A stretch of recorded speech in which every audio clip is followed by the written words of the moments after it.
In this video, I would like to talk about how to revitalize a denomination.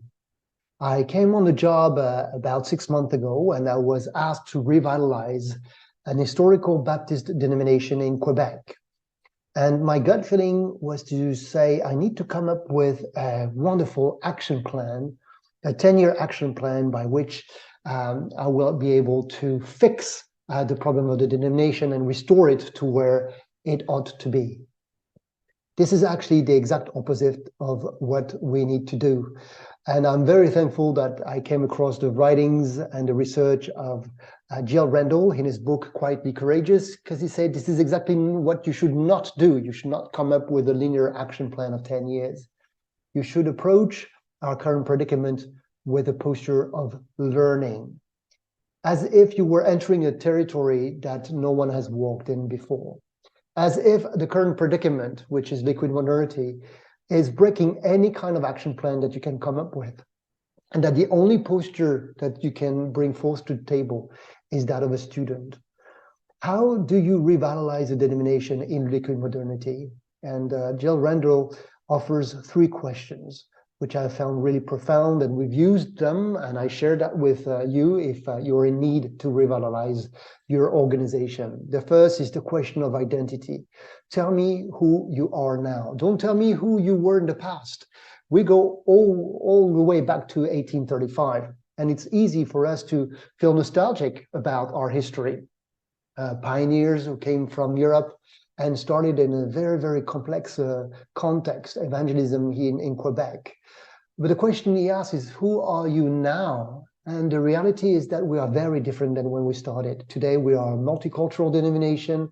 We are in partnership with many different actors in the French-speaking Canada world. And in that sense, we can't continue the way we used to operate because we have changed. And that is the first question that he asked. Do you realize you change? Who are you now? The second question in leading in those times of uncertainties is the question of context. Remind me, who is your neighbor? Who is your neighbor? It's true that as a denomination, we would say our neighbor is everybody who wants to be a Baptist. But do people understand what a Baptist is today? And what about the fact that Quebec is profoundly now multicultural? I live in the city of Montreal. Is my neighbor only male and white, or is he actually speaking a different language? And so what does it mean for us as a denomination? The third question is a question of purpose. Remind me, what's the purpose? What's the end game? Why is it that we do what we do? Look, for a denomination, it's very easy to fall into the trap to just do things the way we've always done because we just need to get the denomination functioning. And look, there's not even hours in the day to make everything happen and get all the pastors happy. But the reality is to ask the hard question, what is it that we need to continue to pursue and what is it that we need to stop doing? We have adopted the Carver model of governance by policy, which is helping us not to fall into the trap of the structure becoming the mission. We have a mission and the structure should adapt to our mission, and clarifying the mission and the purposes of our mission has been key to the revitalization process. Leading in a time of predicament is scary. It is scary when you are asked to come and revitalize an old lady, which is more than 150-year-old. How do you do that? Well, you learn and you start with the vantage point that you don't have the answers. It's like a broken bone, right? A broken bone, we know how to fix it. But this is not a broken bone, this is asthma. We live in a new condition, a new reality, liquid modernity, which is very disruptive.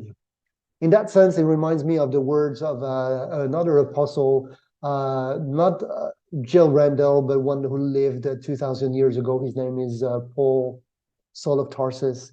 And in the 13th chapter of Corinthians, in the first letter, he talks about living in an enigmatic time. He said life is very enigmatic. We only know partially, but then one day we will be able to know fully. But today we only know partially. That's our predicament. We only know partially. No need to come up with a 10-year strategy plan because the times are so liquid. Who knows what tomorrow is going to be all about?